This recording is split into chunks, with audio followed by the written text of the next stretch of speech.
Sweet. I'm in the middle. Yes.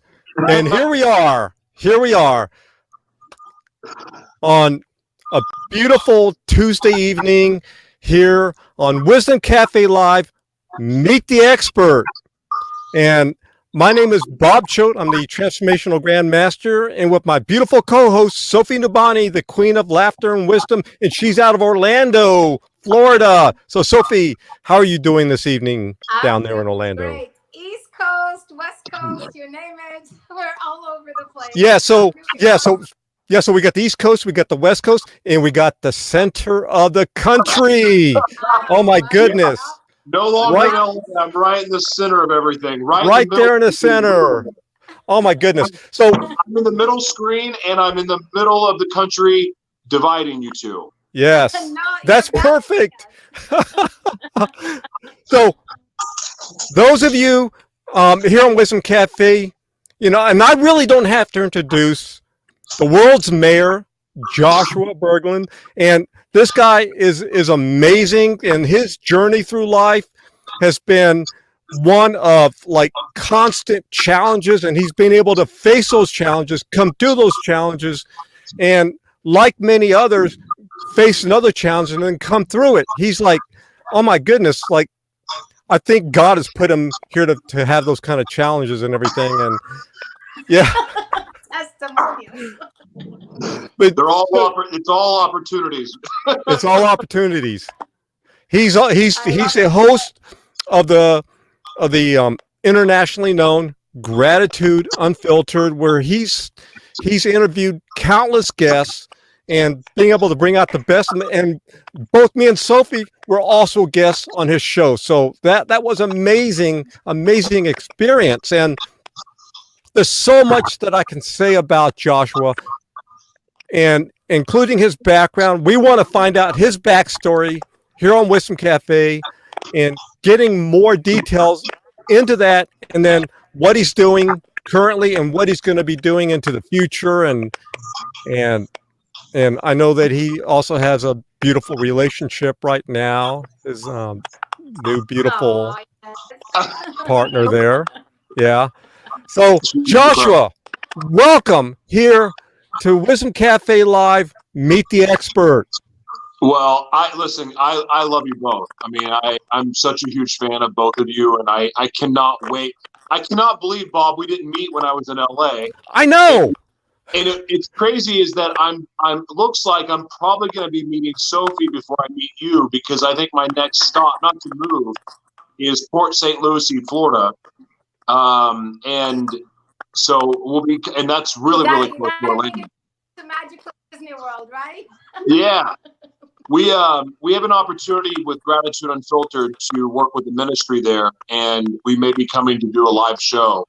I'm really excited about it, to do that. We're actually, this about me. My vision was to travel with Gratitude Unfiltered all over the world, and I never thought in my wildest dreams that coming to Oklahoma, leaving LA, the land of cameras and entertainment and film, coming to Oklahoma City where not so much, all of this would start to unfold. But it has been unreal, a huge blessing.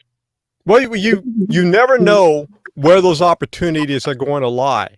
I mean, I know that a lot of my friends are actually getting film opportunities in other cities, and because Los Angeles is so competitive, and it's really saturated a little bit. Yeah, it is. I think people come here, and then they have like long waits for like going in for auditions, and I've been there, by the way. Sure. And it used to be a lot easier years ago going in for auditions versus the way it is now. It's just so competitive. Yet you go to places in other cities, and I know that when you first arrived back there in Oklahoma City, boom, it's like immediate pop. There it is. The next day, Yes. literally, I got in one day. I finally slept because I drove straight through from LA to Oklahoma because I knew if I stopped. Rental car story, Joshua. Oh man, that was an adventure. But I knew if I stopped, I was going back to LA. Yes. But the next day, literally, was walking downtown, and somebody goes, "Hey, come here for a second. You want to be in a movie?" It's like, Wow. yeah, let's do it. And then, sure enough, it literally happened the next day. But it really was I didn't know what that, looking back at it, that was God's way of saying, just hold tight, you're going to be here for a little bit. So, Yeah. and I'm okay with it. I mean, I met Danielle, and dreams are coming true, and it's just, God has been so good. But I have to say, though, my motivation for coming back was I took a business course, and in that course, it was about kingdom principles. But the only thing that stuck out to me that was so important was that if you don't heal everything from your past, you will never step into all that God has available for you. And you know what? When I heard that, I was like, God, I'll go to Beirut, I'll go to Iran, I'll go anywhere in the world but Oklahoma. But when I heard that, I knew I had to go back home to Oklahoma. And you know what? My life has dramatically changed since doing that. And really, I have to, all glory goes to God. I can't take any credit. I was obedient, yes, but the blessings that have happened are all Him. What are some of the because I know that you left Oklahoma initially for certain reasons, and things happened years ago, and yeah, so and then you came here, and you were down in San Diego, and you were here, and you were all these other places, Yeah. and now you're back in Oklahoma. What is the difference between when you left before and now? So I fled Oklahoma. I had come in, sold my company.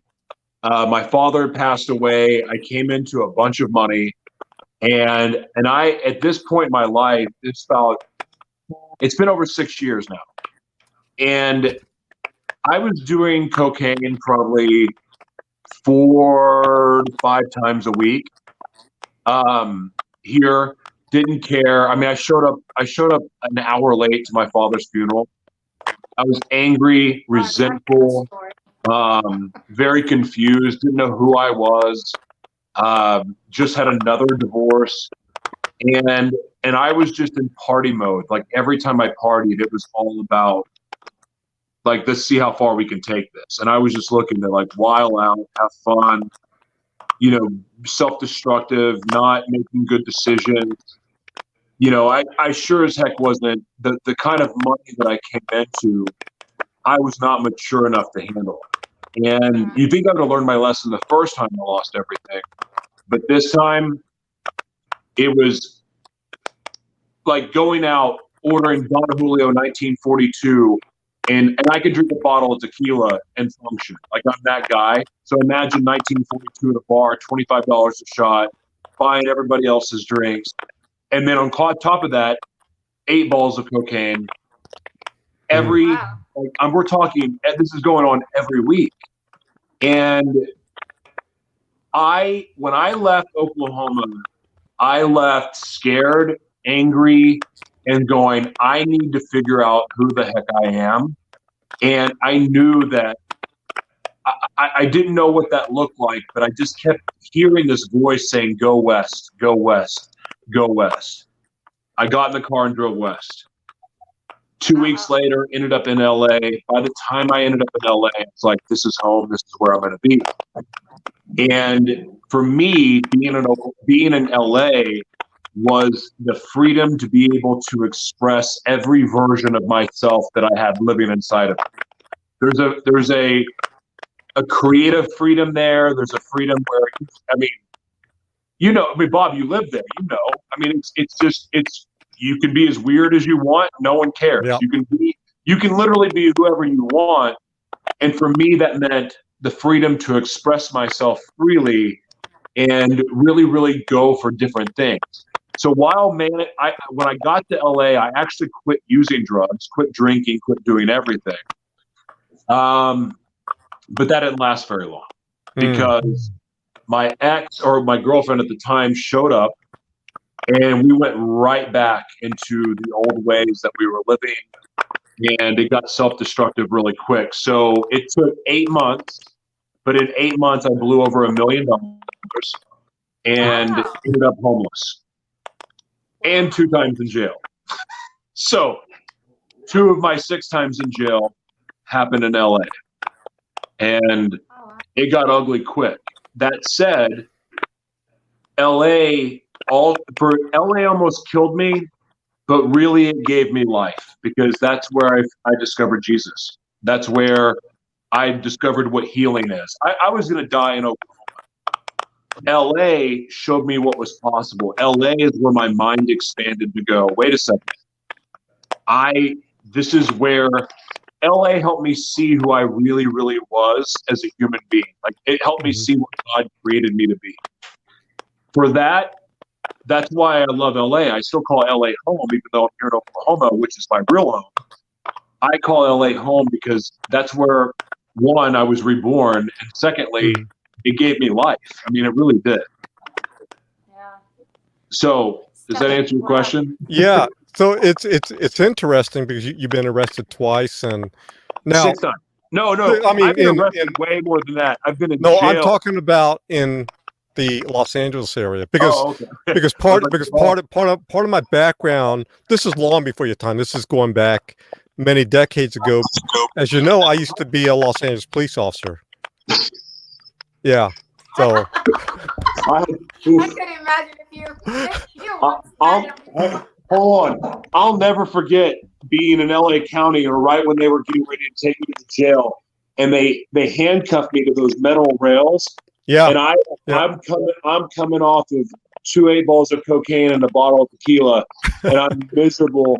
I'm all cut up and bruised, and I'm like just trying my best to lay there and relax. And the police officers were coming by me with their iPhones taking pictures of me and like laughing at me. I was that pathetic. It was bad. Wow. Yeah.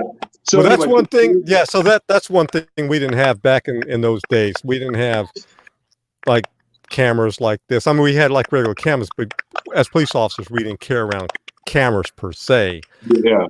I mean, what I drove back in those days. If you ever watch the old Adam 12 series, I don't know Adam 12.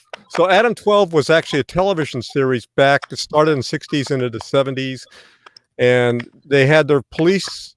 What we call a police car is called a police unit, and instead of the light bars like we see now, and even the older light bars, we had no light bars. We had a red light, an amber light in the back. So it's just these 2 can-looking things and a siren in the center. So that's dating way back in the old days. It's like Barney Fife, right? Almost. Yeah. Not far away from that period of time, by the way. Oh my gosh. Yeah. So, but it's interesting that you had gone through those kind of experiences, yet being able to grow through those challenges. And I know that you found Jesus and God here in Los Angeles, and you found yourself. What was that transition that led you to grow and become and become the world's mayor and Gratitude Unfiltered and all those? So it was the 6th time in jail that, and this is LA County, I'm looking at 5 years in prison. And after the cocaine and the tequila wore off, I'm sitting there in isolation because I thought, oh, I know what's going to help. I'll tell them I have HIV as soon as I get to, like when I get to the jail, thinking I'm going to get special privileges. Like, I just felt like I should tell them that. It didn't give me special privileges at all. I got locked up in the psych ward, and the only thing, it had to have been the psych ward, just because of I was contained by myself. I had people next to me that I couldn't see, but I could hear their screams. I was going crazy because, battling with the mental illnesses that I used to battle with, like borderline personality disorder and dissociative identity disorder, like noises, it's sensory stuff. I still have a problem with it. Like it just can, it can make my whole spine rattle when I hear a bang or, you know, or a loud noise or shriek but here I'm hearing these guys with demons like coming out of them. Like I'm making these maddening noises. I'm going, okay, I'm in a cycle. This is the only place I could be. I begged for something to read and they wouldn't give me anything to read because I was trying to keep my mind busy because there was nothing else to do. And finally, for some reason, I said, give me a Bible. Can I have a Bible? And they're like, yeah, I'll be right back. Well, being right back in jail means, you know, hours later. That's how efficient it is. But they brought me a Bible. I started reading the Bible. None of it made sense at all. I was reading Genesis. I went to Revelation. Don't ever read. If you ever go to jail, do not read Revelation. I just don't read it. It's terrible. But I went to Proverbs. You know, reading Proverbs. I read it a couple different times, and you know, as I'm reading Proverbs, I'm going, God, I'm doing that wrong. I'm doing that wrong. I'm really doing that wrong. I'm doing that wrong. But I remembered my friend John, who I used to party with. I'd been arrested with him in a high school. He now had a ministry called Good Fight Ministries here in Yukon, Oklahoma. And I was like, I'm going to read John. So I started reading John. John is where things really started to kind of go, oh, that's who this Jesus guy is. And I'd grown up in church. I mean, I was the kind of guy that I would go to church because it made my mom happy. And then I would go out and get drunk afterwards and do a bunch of cocaine. Like that was what I did. I hated church growing up. I was forced to go. And I didn't like it. I thought everybody was a hypocrite. And I just had all of these judgments towards church people. But it was when I read John that I started to really understand who Jesus was. But with that is when I got really, really pissed. After all of this, like this sadness that came over me and wow, this is what you did for us. Then I was like, then I just got pissed and I just started screaming at God, why won't you fix me? Why won't you change me like everybody else? Why won't you fix me? You have to forgive your father. Did you press the fix button at that time? What? Did you have to press the fix button? There was no buttons for me to push. That's pretty funny though. But I'm screaming at God. And I hear, you have to forgive your father. How in the hell am I supposed to do that? Because it happened to him too. Yeah. All of a sudden, I had realized that not only had become just like my father, I'd become worse. And it started to circulate my brain, showing up an hour late to his funeral, high on cocaine. The disrespect and the anger and the hatred that I had towards him. All of that started to go. I started to feel guilty and sad for that finally. But then I realized that everything that he had done to me, the reason why my sisters disappeared, the abuse of my mother, the abuse of me, the cheating on my mom, all of those things that I hated my father, the manipulation, the lies, the control, it happened to him too. He learned it from somewhere, just like I learned it from him. Yeah. So that allowed this little beam of light to kind of chip at this boulder that was on my shoulders that allowed me, that was just enough for God to start to work on me.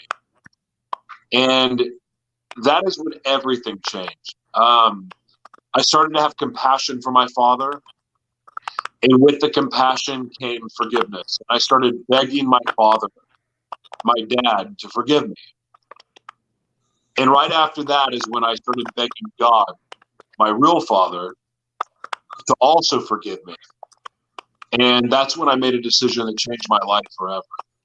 And I swear to you, Bob, Sofie, in that moment of like praying to Jesus and crying out to Jesus, I had lightning hit me on the top of the head, knock me on my butt, and lift me right back up. And that's when I had the supernatural encounter that changed everything. Now, it's with that I also, like, I cannot deny my faith, because the prayer I prayed and what happened was so physically mind altering, DNA altering, that there was nothing like it. I can't explain it. Look, I have just as many questions about, like, I can poke holes in the Bible. I can do all kinds of stuff. Like, I'm not a religious boob by any means. But my encounter and my encounter since with the Holy Spirit and Jesus, I can't deny. I can't. Yeah. There's times that I'm sitting there, like, hearing an argument going, okay, yeah, I get it. That makes sense. I'm questioning that too. But I can't deny what happened and what has happened since. I can't deny what deliverance is. But in that jail cell, I realized that every one of those visions that I had, like after being molested by 2 men when I was 7 years old, and my babysitter when I was 12, and all of these, and the physical abuse, and all these things, all of these traumas, all of these, like, hitting rock bottoms. Every time those things happened, I would get a vision, and it was God showing me what was possible. Now, I didn't know at the time that's what it was, but in that moment, I finally realized all of this stuff that was happening up here, all of these visions when something traumatic would happen, it was God the whole time saying, hey, if you give me your life, I'll give you this.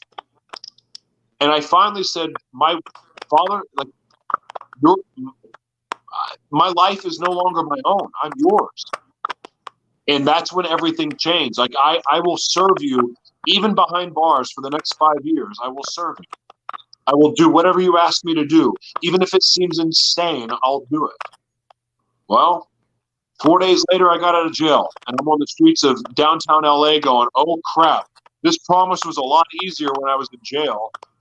Now I got to go do it in the real world. And I didn't know what that looked like, but it's taken 4 years, but it's been a journey, and a walk with Christ is a journey. It's not about perfection. It's a journey. It's a walk. It's a relationship. But you know what? I've remained faithful to that promise that I was going to continue stepping out in faith. Every time I felt led to do something, I was going to do it, no matter how crazy it made me look publicly. I was going to do it because I knew, I really believed that I got to this point that my ways were no longer working. I've screwed up everything. I grew up in an upper middle class home. I got dropped off at the country club every day of my life, not every day of my life, but from like 7, 8, 9, 10, 11, 12, 13, 14, 15 years old, dropped off at the country club every single day.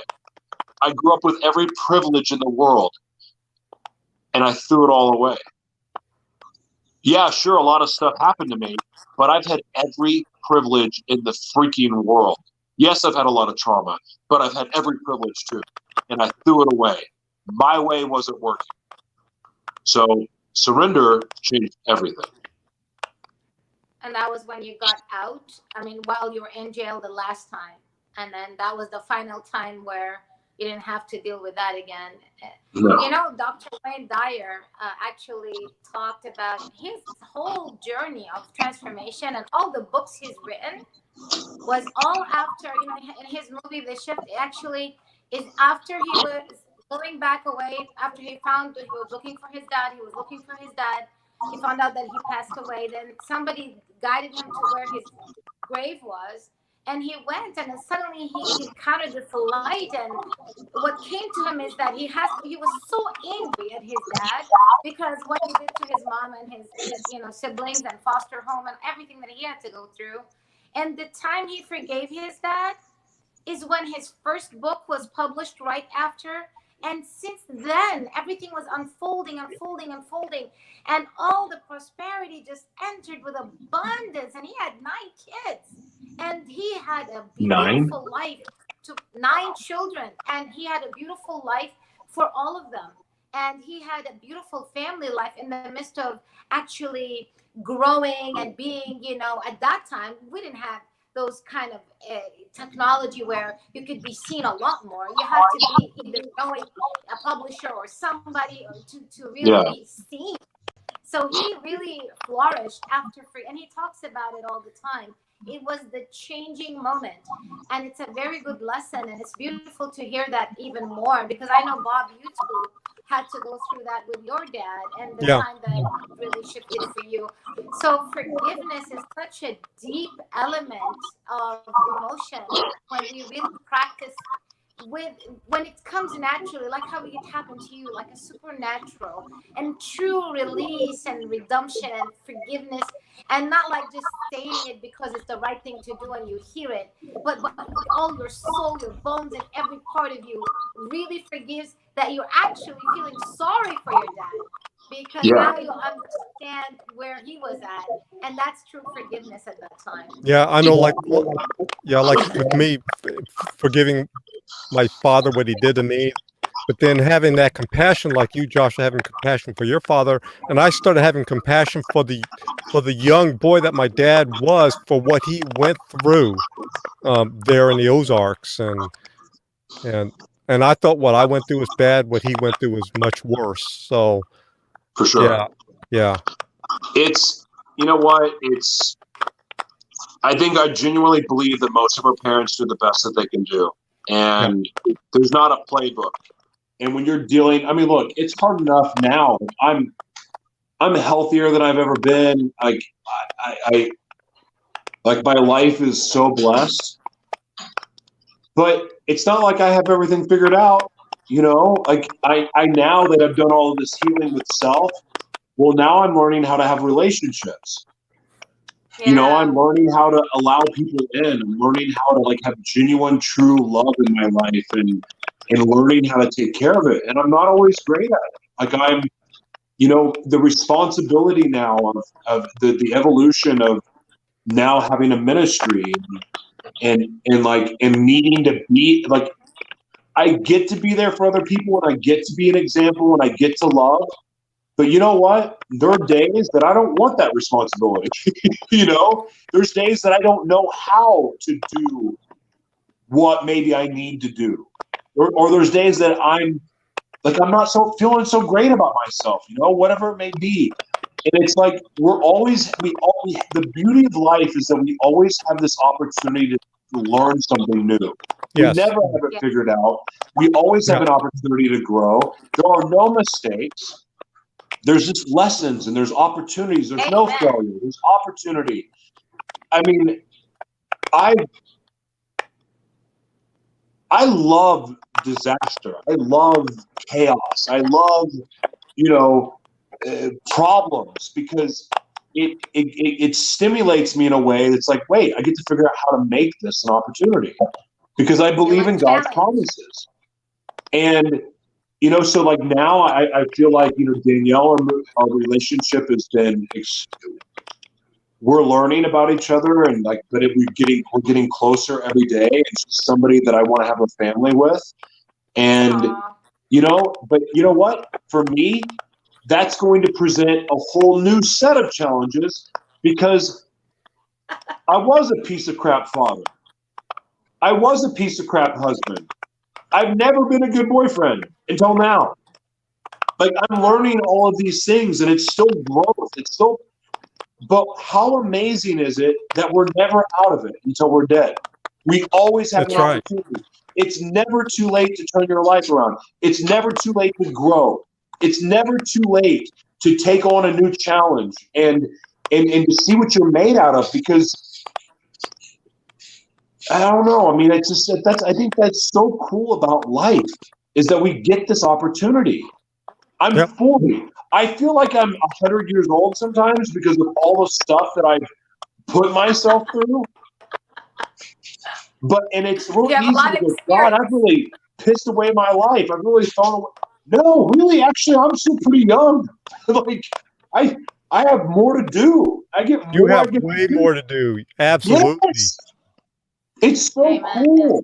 It's so cool. But there's so many people out there that, that they go, okay, I've been in jail, I've been diseased, like overdose, I've been an addict, I'm an abuser, I've been abused, it's laundry list of stuff, right? And it's really easy for people to sit there and go, I'm never gonna live my dream life. I'm not worth anything. Like, people will say that to themselves because of what's happened. They'll say what's happened to them.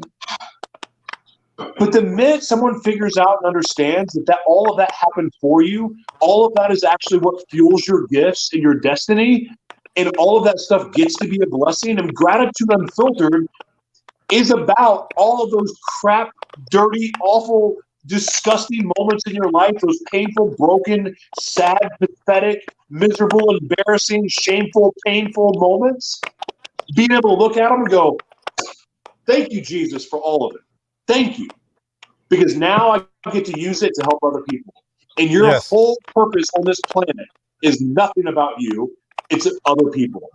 Yep. You were here to serve other people. You were here to be a blessing to other people. You were here to use your gifts to help others. You're here to use what you've learned to bless other people's life, to enrich their life, to teach them to leave this world better than you came into it.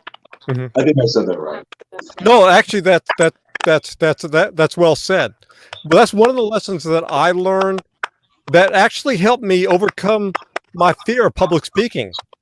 Was that it's not about me; it's about it's about the audience that I serve. And years ago, to speak like this and falling into a heavy stutter and just freeze in front of a camera or on stage or whatever. Now, once I shifted up here and I focus on serving those that are there to listen to me in whatever capacity, that's when that kind of fear went away. Now, do I say like the fear is all completely gone, the nervousness completely gone? No, because I use that as a more powerful expression when I'm actually out there. It keeps me on my toes. And I'm sure you may feel the same thing at times, right? Well, what I've learned is the more that you're willing to face a fear or face that giant or face that challenge, it becomes an addiction like everything else, because you just you quit. To face a fear takes faith. Mm-hmm. To face a giant takes faith. It takes a huge amount of faith. Eventually, you kind of get addicted. The minute you get scared, you go, ooh, this is what cocaine used to be, but better. I mean, because it's this euphoric high, because on the other side of that fear is victory. On the other side of that fear is something amazing. So when I hear people talk about how scared they are or fearful, I have a hard time. I don't have sympathy for them. I just get excited for them. I'm like, oh my God, this is great. Like, you're about to have a breakthrough. and that is not the most compassionate thing in the world, because now I've gotten to this point where if I'm not scared, then I'm really terrified. Like, oh crap, what's wrong with me? But because I know I'm going the wrong way if I'm not terrified. But if I'm terrified, I just know what God's promised, and I'm stepping into it. I don't care. Even if it's publicly embarrassing, I don't care, because I know God gets to use it. I mean, after I had a relapse like 6 months ago or whatever, and like I know, no, it's been longer than that now. Wow, it's been over a year now, and I know, like even when I make a mistake like that, God gets to use it. How amazing is that?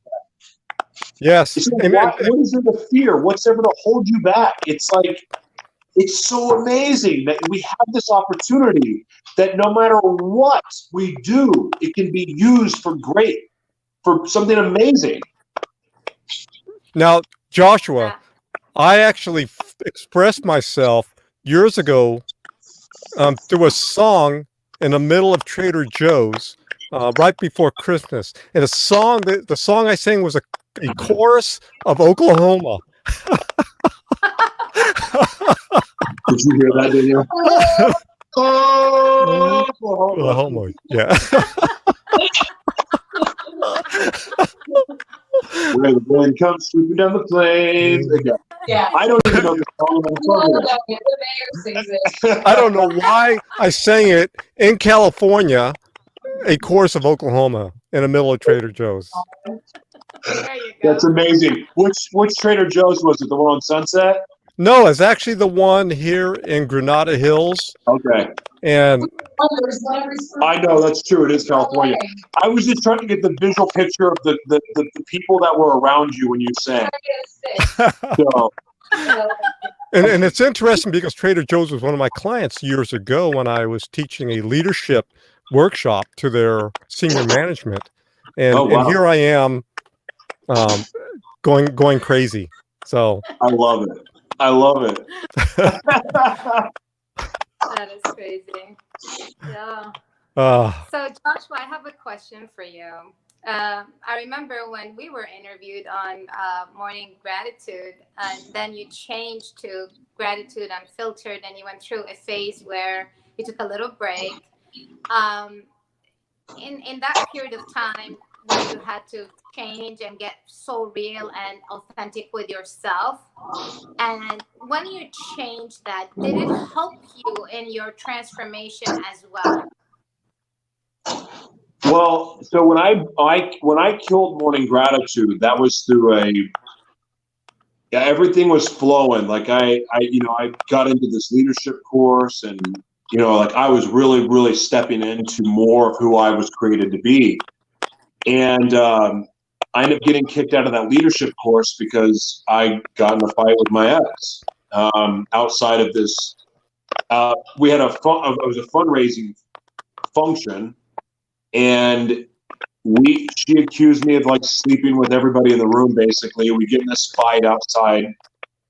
I get kicked out of the course, and I'll be straight up with you. That group was family to me.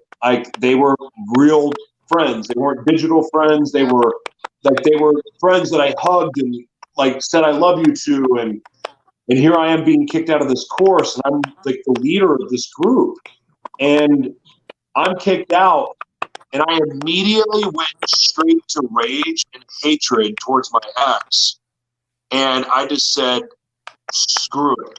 And I just hauled off, and I literally went on a 4-day meth binge and went nuts. And I got to a point in a state of mind that I was trying to completely self-destruct because I was angry. It wasn't like doing it for fun. I was doing it for pain. I wanted to hurt. And man, I'll never, I swear to you, I will never forget this for as long as I live. But I mean, I've had I always have these really powerful moments, but 4 days into it, I'm getting ready to start the process all over again, try to get more like drugs, and God came to me. He was just right here. I could see him right here and feel him right here. And he said to me, God said to me, this is gonna hurt. It's going to hurt, and you're not going to like it very much, but I'm not letting you go. I'm not done with you. I'm not letting you go. And then he said, I want you to put a spotlight on your shadow. Wow. He gave me the name Gratitude Unfiltered. Gratitude and what it meant, what it was going to be all about. So Gratitude Unfiltered, killed that, started Gratitude Unfiltered. And then 4 days, like literally right after that, Lauren Harris, you guys know Lauren. Mm-hmm. Lauren called me. Lauren, I don't know if you've ever talked to Lauren privately, but you know when Lauren's talking to you and you know when God's talking through Lauren.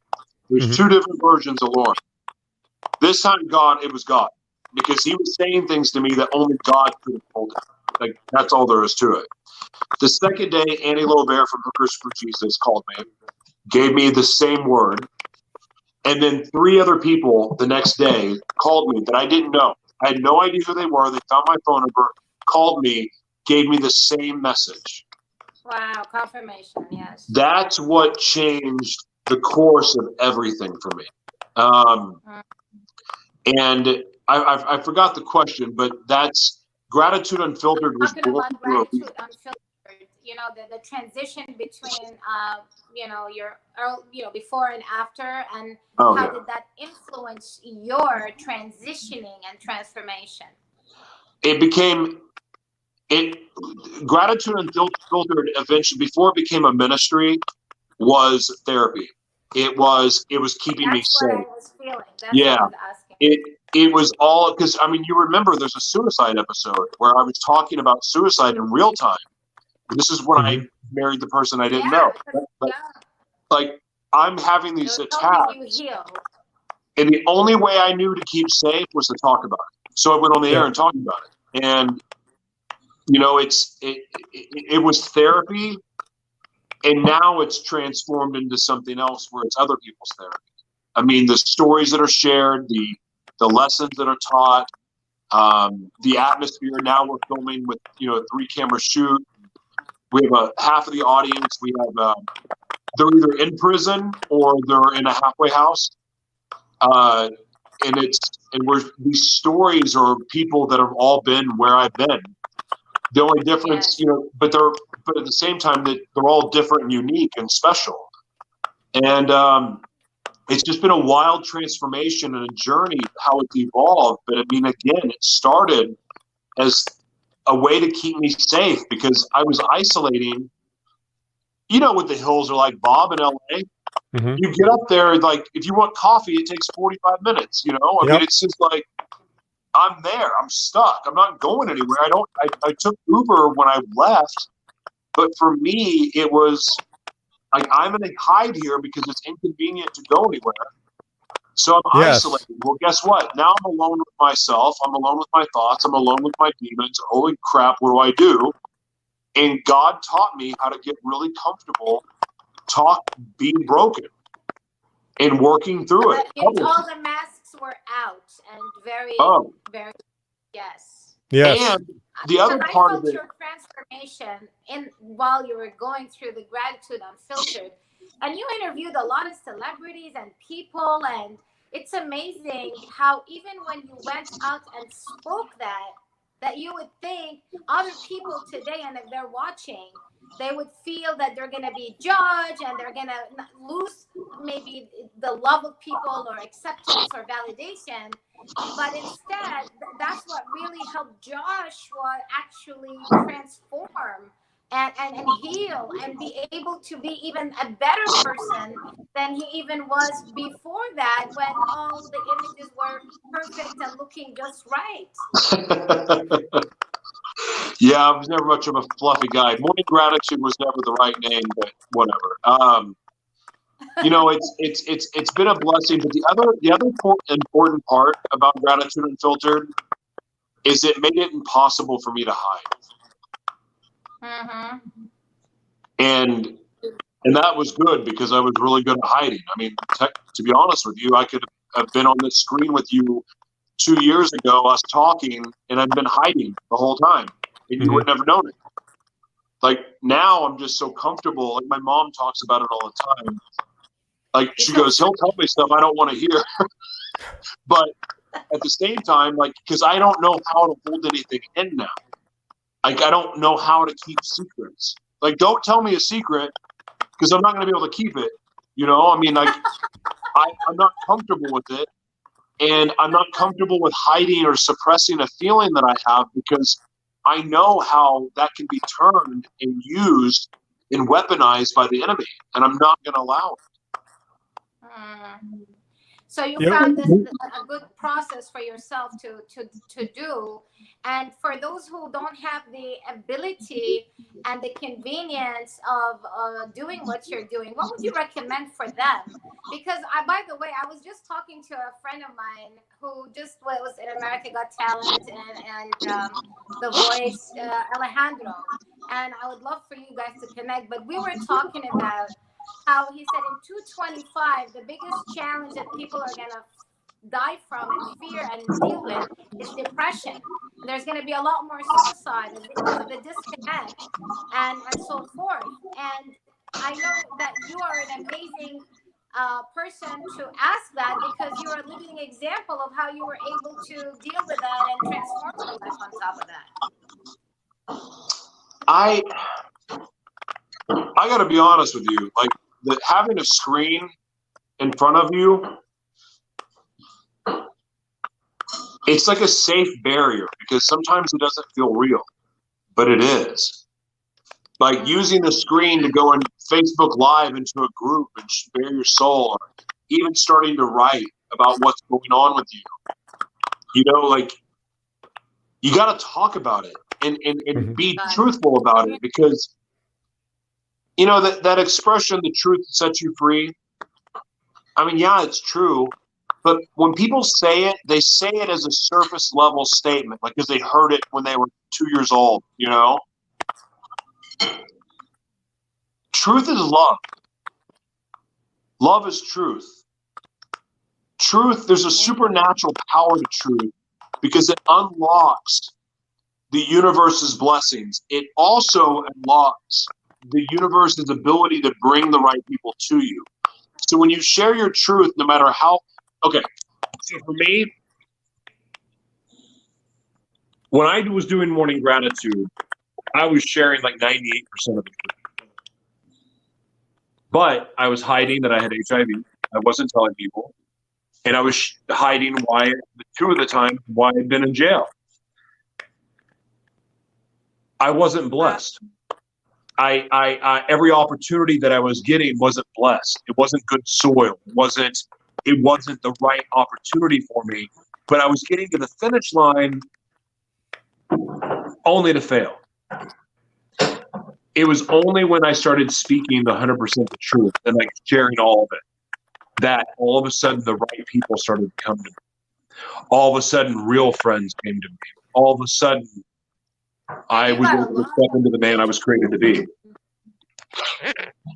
Do I know? A lot of your lives, and I saw how many people, like it's almost you're speaking their voice and they're engaging with you because they feel now that it's okay, that they're not the only ones, and how they have hope to be able to change, because it takes a lot of courage to lead into that truth and to be that example and to change and impact that many people. I mean, you know, Joshua, you're one of the few people who have less friends on Facebook, but a lot more followers on Facebook. I noticed that about you. And it just shows that how many people that truly, really are interested in learning and knowing and transitioning, and you're definitely an entertainer, but also you enlighten them in a better direction at the same time. Well, I thank you. I need to go back through and eliminate more friends. I've just been spending less time on social media now, but because of I'm really focused on what I'm called to do. It's like that season for me to do what I'm being asked to do, and I'm okay with that. And social media can be a trap where it does become, look at me, and you feel the pressure of like, I need to perform today. When I started feeling like that, like I don't want to perform for people. I'm not a monkey, first of all. And anything I say, I want it fully 100% me. I want to be authentic. I want to be real. Yes. And I don't want to hide from it. And to your, or to the beginning of your point, look, I've scared a lot more people away than I've brought people close to me. And I'm okay with that, because all I am is a really painful mirror for people sometimes. Mm-hmm. I mean, talking about, it's one thing to talk about being molested by men and women, right? But then you factor in, okay, now I'm going to talk about having HIV. I'm going to talk about what it's like to be sexually confused and not know, and abusing drugs to make me comfortable. And I talk about how drugs made the nightmares turn to fantasies. I mean, like a lot of the subject matter I talk about is really heavy for people to take on. But someone's got to talk about it. Like, I'm not trying to win a popularity contest. Do you know what? The world's mayor, do you know what the world's mayor is about? Helping other people win. Like, it's the belief that everyone gets to win. That's a servant leader.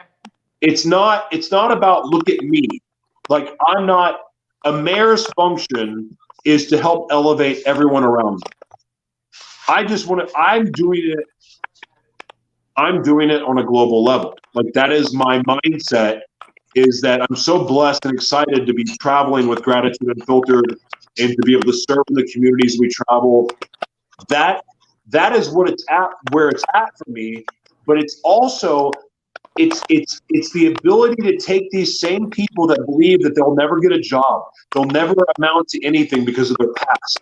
I'm going to prove that that's bullcrap, because I know what it's like to have retainers and jobs on the table, and then someone looks into my past, and the day I'm supposed to get paid, take the money away. Like, I know what that's like. I know what it's like to say, yeah, we can't work with you because of what you talked about. We're not going to work with you because you talk about Jesus. Whatever. You know what? Here's the thing. I'm so grateful to be able to prove that you could be a piece of crap scumbag of the worst kind and turn your life around and be successful. Like, I've been homeless. I've been bankrupt twice. I've been a disaster of a human being. But you know what? It's never too late to start making the right decision and start being obedient, because we all know what right and wrong is. All of us do. And if you say you don't, you're full of crap. You do. And the minute that you start being obedient and start doing the right thing and start being a good steward of all you've been blessed with, when you start doing those things, that's just called being an adult, really. But when you start doing those things, your life changes. You know, and you know, I know there's a lot of people out there with a lot of different belief systems and all that stuff. But I'll tell you one thing. It makes a huge difference for me going to bed every night knowing that somebody paid the price for my sins and I get to be forgiven. And I also get to go to bed every night knowing that regardless of what's happened that day, tomorrow's a new day.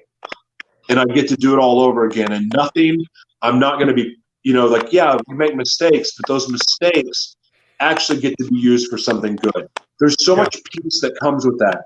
Like, I sleep so well now knowing I don't have anxiety. I don't have, like, I'm not living a double life anymore. I'm just me. And that's all because of the grace of God. Nothing I did. And now that I understand that to fully unlock the blessings that are available for all of us, it starts with being obedient. And obedient is surrendering and saying, not my will, but yours. Mm-hmm. And it changes everything. Surrendering to divine will. One of the things I noticed about you, Joshua, unlike a lot of other people who've been through similar circumstances, is that you've accepted responsibility for your actions. You didn't blame others. You didn't blame God. You didn't blame this person, blame this and blame this. You fully accepted, and I think that really helped and impart the transformation that you went through. And yet I see people, even my age, that are stuck in a blame game through their whole life. I mean, it's ridiculous. And here you are, you're a great example of. Look, like, okay, did I ask to be molested? No, I didn't. I didn't at all. Did I ask to be physically beaten and choked by my father? No, I didn't. But there comes a time in your life that it's like, I'm aware enough to know that I can get help and talk to somebody. I'm aware enough to go, my behavior is not right. Cheating, abusing drugs and alcohol, and being a liar and a cheat and a stealer and name it. Like, I made those decisions. Like, I had a choice, and I chose not to make the right decision. That was on me. That was on me. I had the resources available to me. I had a loving mother. My father was a piece of crap, but my mother was amazing. Mm-hmm. But I chose to ignore it. I chose to be angry. I chose to be depressed. I chose to have those limiting beliefs. Now, I choose truth. I choose life. I choose to be happy. And I choose to live purposefully. And that makes a huge, huge difference. Oh, big difference. And now, without fear, what are you going to say about me? Like, I am on my way to being uber successful. I know that. It's my destiny because of what I get to do in the world. You already are. Here's the thing. You already are. You already are.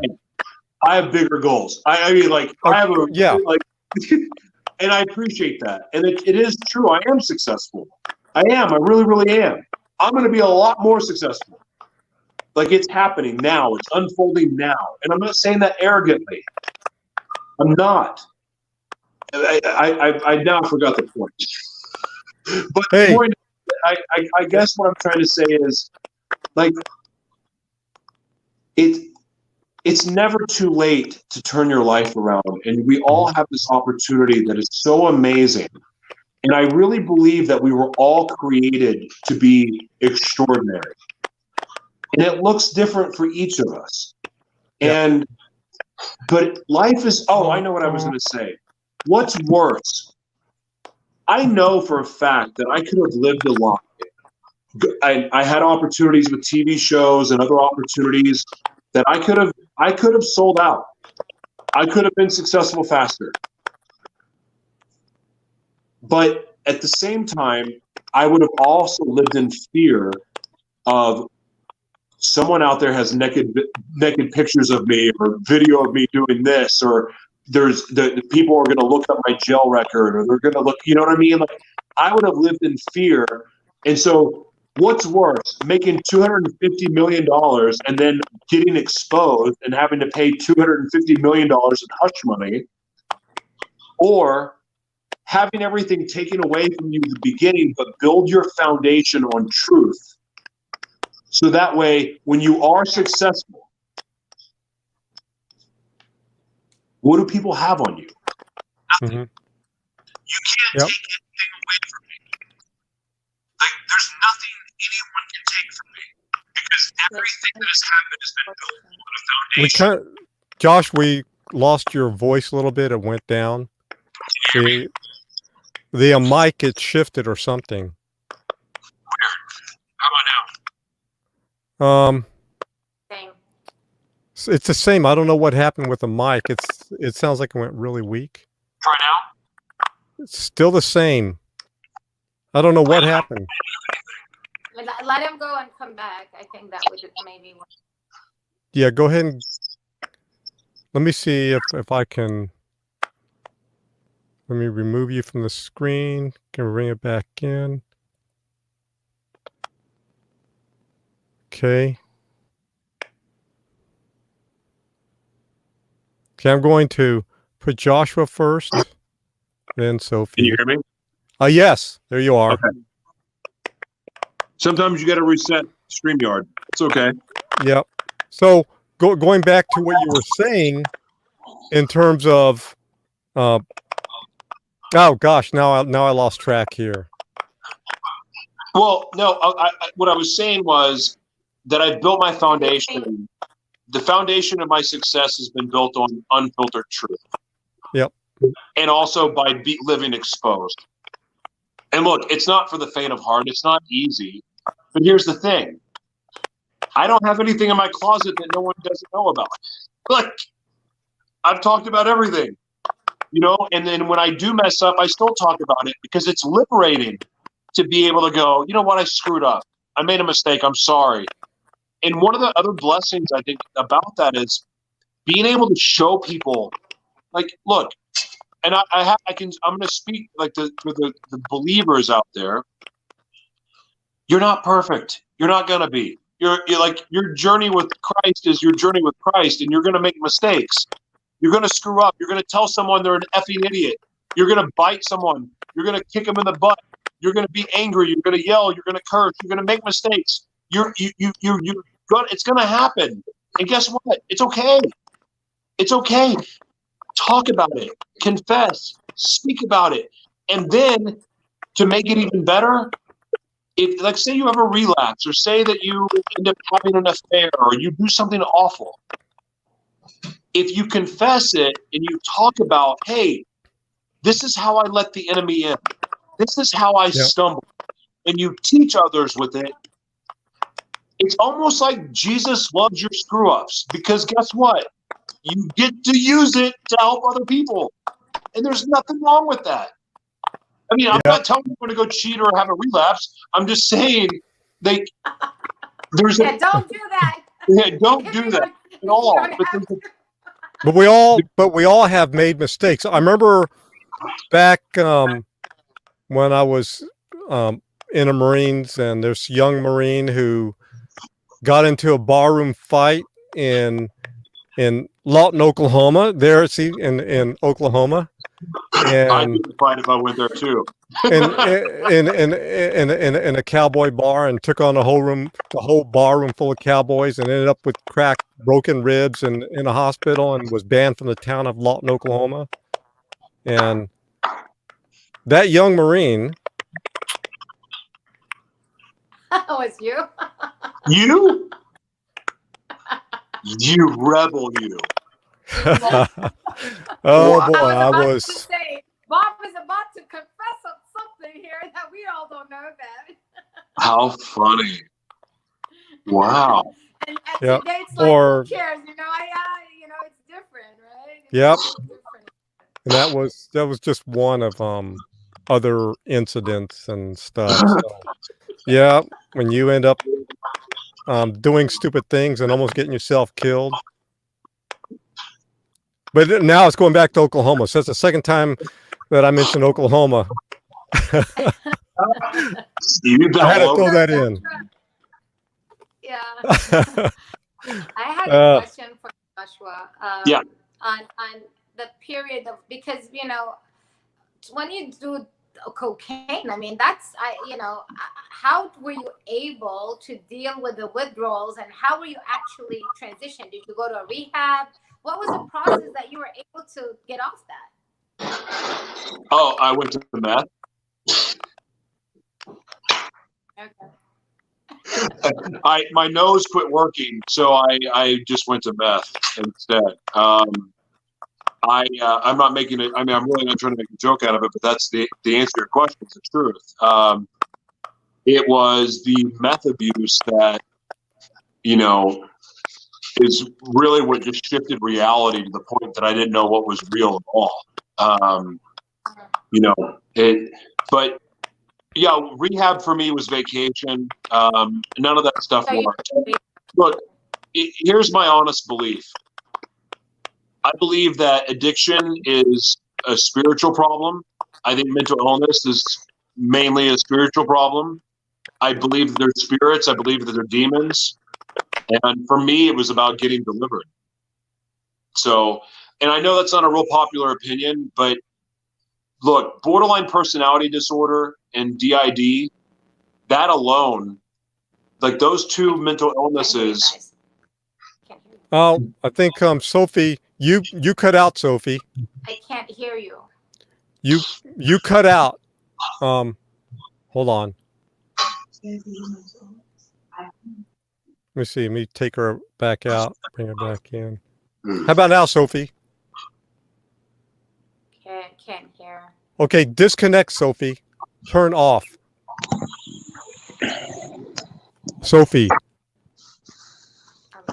Turn, Sofie. Sofie, turn off your screen.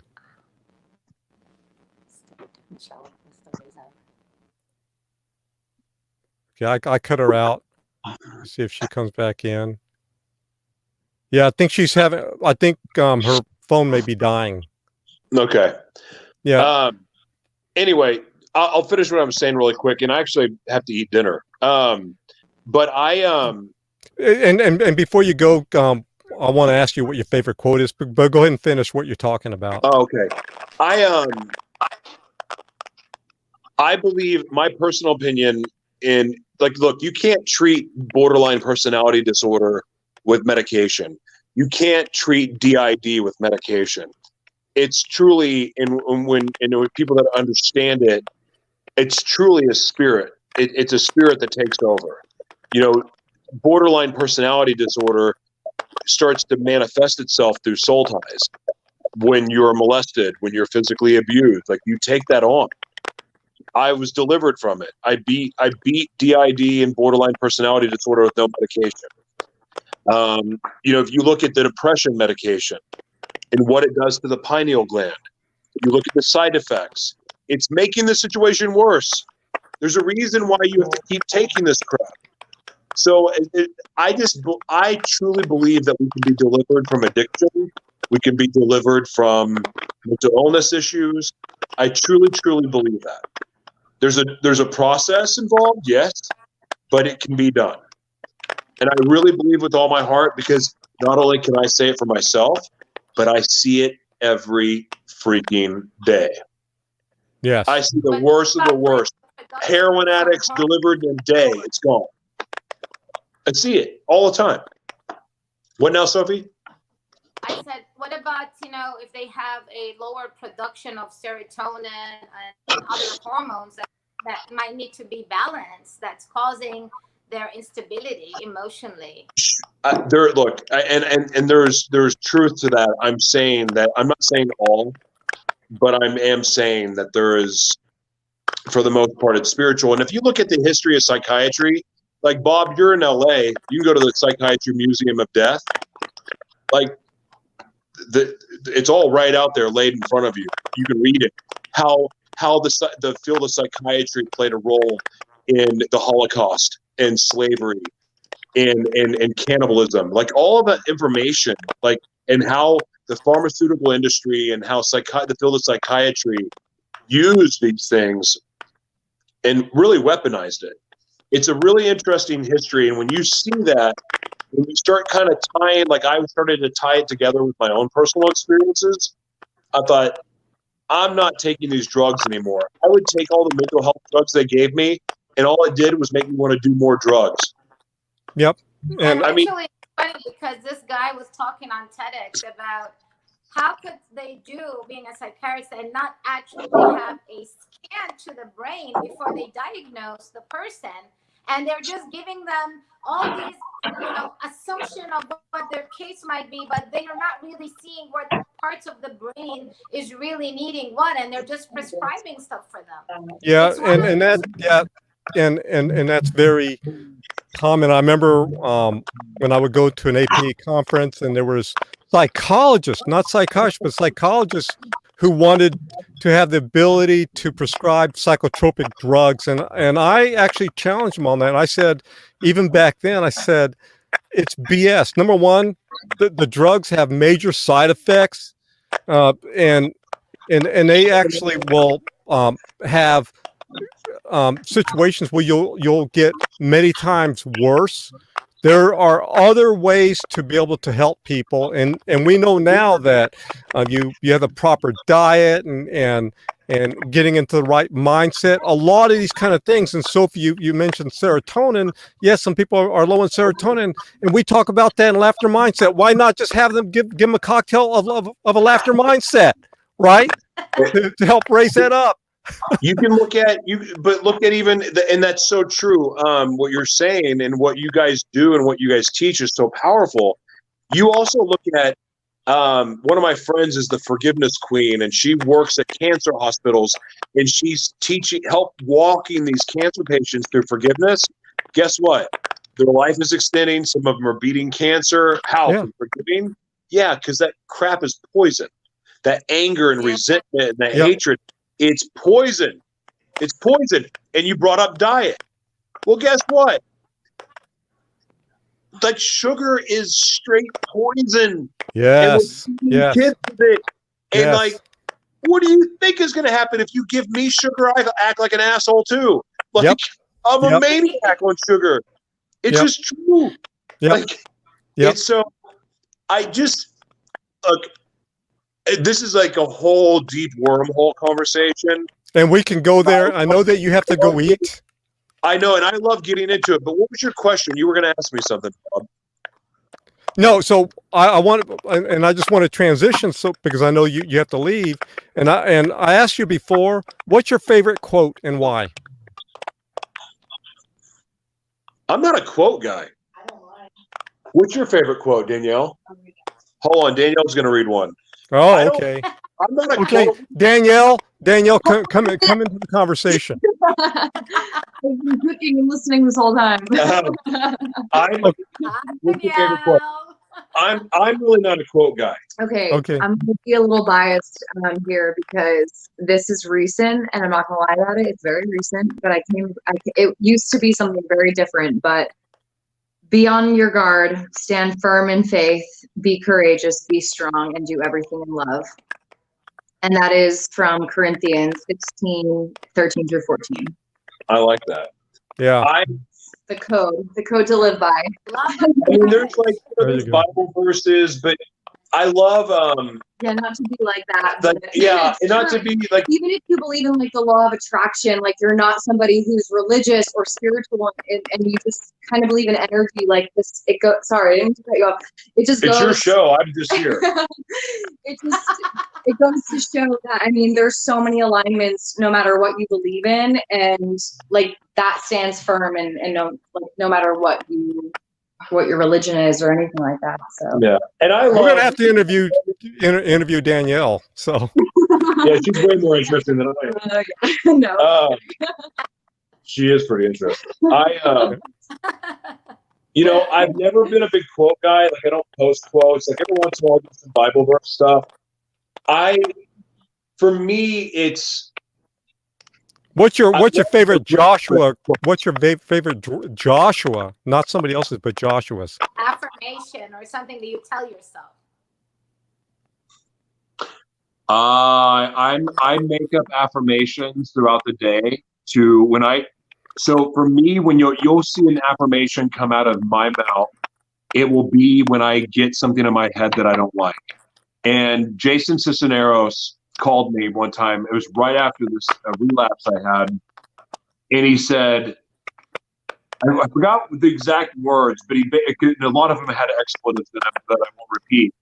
But what he said was, anytime you get one of those thoughts in your head and you want to do something that's going to harm you or take you off the path of your destiny, I want you to say out loud, yell it or scream it if you have to, get in front of the mirror if you have to, and say an empowering affirmation about who you are, whether you believe it or not, and keep saying it until you believe it. And so for me, it's always about being a world changer, because that was my first vision as a child, was traveling the world and serving and helping and giving back. Also, just being limitless and living in the supernatural, because I do believe that we can live in the natural, or we can work with the spirit world, which I love because I love the Holy Spirit. I love those types of affirmations that remind me of who I am because of who God says I am. And when I do that enough, I'm just like, no matter what mood I'm in, I got it. And of course, the other thing too, I love gratitude. And, people talk about gratitude all the time. And I've said this a million different times, and I know you've heard me say it, but it's not just about saying, hey, I'm grateful to be live with Sofie and Bob right now. Why am I grateful? Well, I'm grateful to have the opportunity to talk about my faith, to talk about what I've overcome. I'm grateful because it gives maybe somebody out there that's watching or listening, they are able to hear something that applies to them. They go, wait a second, I've been living in fear about the shame I feel over my sexuality, or I'm hiding that I have HIV, or I'm hiding that I've been in jail, or I'm hiding that I've been an abuser, or I'm hiding, like, if this guy can talk about it, I can talk about it. I'm grateful to have that opportunity because I know how much freedom it's given me. And I want other people to experience that same freedom. And the more people that step up and start speaking their truth, the more people get to live in their destiny. And if we start living in our destiny, guess what? We don't have all these BS wars. We don't have mental illness. We don't have pain and suffering. We don't have people that are breaking people's hearts. We don't have piece of crap fathers. We don't have broken relationships. Guess what we have? We have love. And our one commandment our one commandment that we follow is to love. It's the most Amen. important commandment. Yep. We love God and we love other people. And guess what? There's God inside of everyone here. There's, you know, and that for us, like if we could just lead with love, we can walk in forgiveness, lead with love and walk in forgiveness. If we do that, we'll change the world. Amen. Love that. Amen to that. So Joshua, now I want to ask a question for go Joshua. ahead, Sophie. Yes. Joshua, what would you say was your biggest accomplishment in your life so far? Giving my life to Christ, period. Surrendering my life over to him changed everything for me, period. I mean, I can give you something superficial, but here's the thing. When I accomplish something in the natural, I'm like emotionally high about it for 5 seconds and then I'm over it. I'm like, on to the next thing. My vision is so big that I don't have time. Like I'll celebrate it, but I'm like already forgot about it. Look, I mean, I have like I have accomplishments, obviously, but for me, the legitimate answer for me, the most important, biggest thing I ever did in my life was give my life to Jesus. Period. Because that's when I learned who I was. That's when I found my identity. And I'm sorry, but you can't accomplish anything in this world if you don't know who you are. Yep. So it starts with that. Yep. Very cool. Very cool. Joshua, before we let you go eat, I know that Danielle's been very patient. How can people get a hold of you if they want to interview you, speaking engagements? And also the second part, do you have anything that's coming up that you want to tell our audience? Well, oh my God, you got to tell them about the lashes for the holidays. That is cool. Oh my gosh. So a product that we have been working on. I actually saw that. The video of me putting on lashes. So we helped design a product. It's about almost 3 years, but we literally started, like, we haven't launched, but the website's live now. It's an amazing product with a global patent on. We're working with influencers from all over the world, mega influencers, you see celebrities. It's a really cool project to be involved with, just because, I mean, Elton John's doing a post for us, and I mean, it's awesome. Fantastic. But as far as getting hold of me, joshuatberglan.com. You can at all of my social media is at Joshua T. Berglan, which is JOSHUATBERGLAN. But I'm here. I mean, I'm on Facebook. I'm easy to find. And I love the opportunity to speak. I love to MC. I really, in the end, I love being around people, and I love making a difference, and I really, really love, helping other people win. And because one of the coolest things for me in the world is being able to see greatness in people and being able to see what is possible for them. And if I can have any part in helping them reach their destiny, it's the coolest feeling in the world. And I have more fun doing that than I do anything. So perfect. I love to do interviews. I love to interview people. But in the end, I'm here to serve, and I'm not one of those people that just says,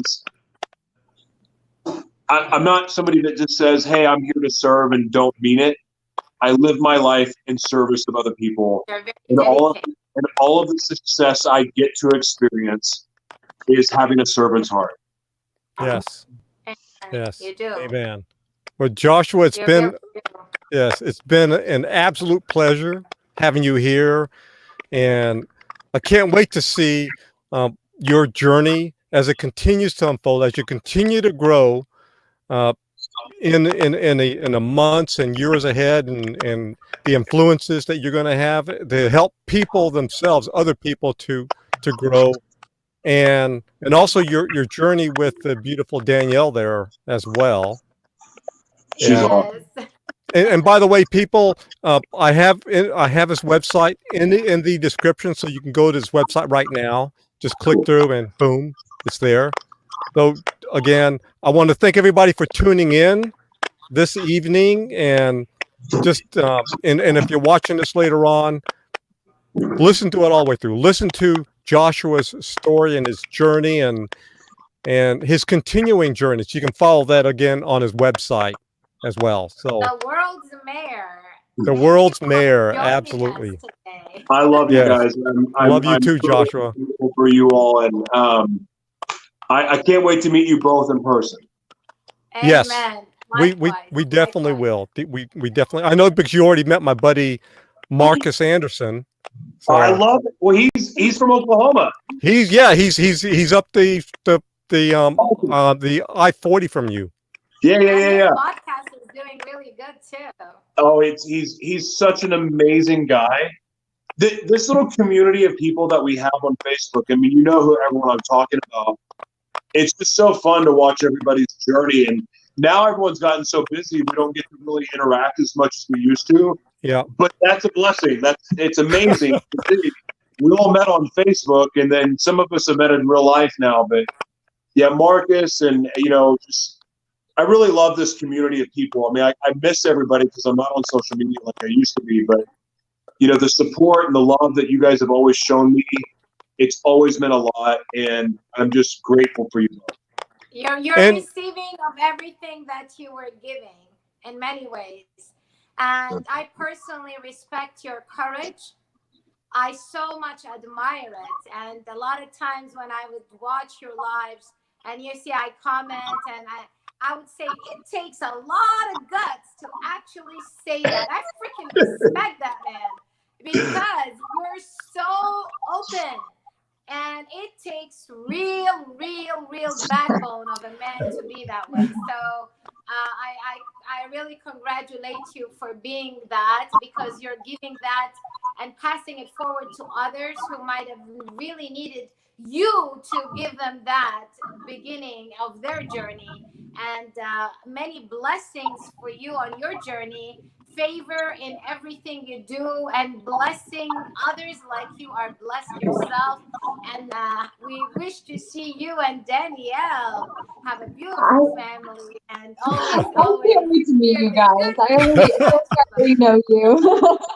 You know what? We're going to have to bring the Laughter Mindset workshop to Oklahoma City. Why not? Please. I'll help you promote it. I'll MC it if you need me to. Fantastic. There we go. blessings. Blessings, many blessings to both of you. Yes. Thank you. God bless you. Okay. God bless you. Bye now, everybody. Bye. Bye. Bye.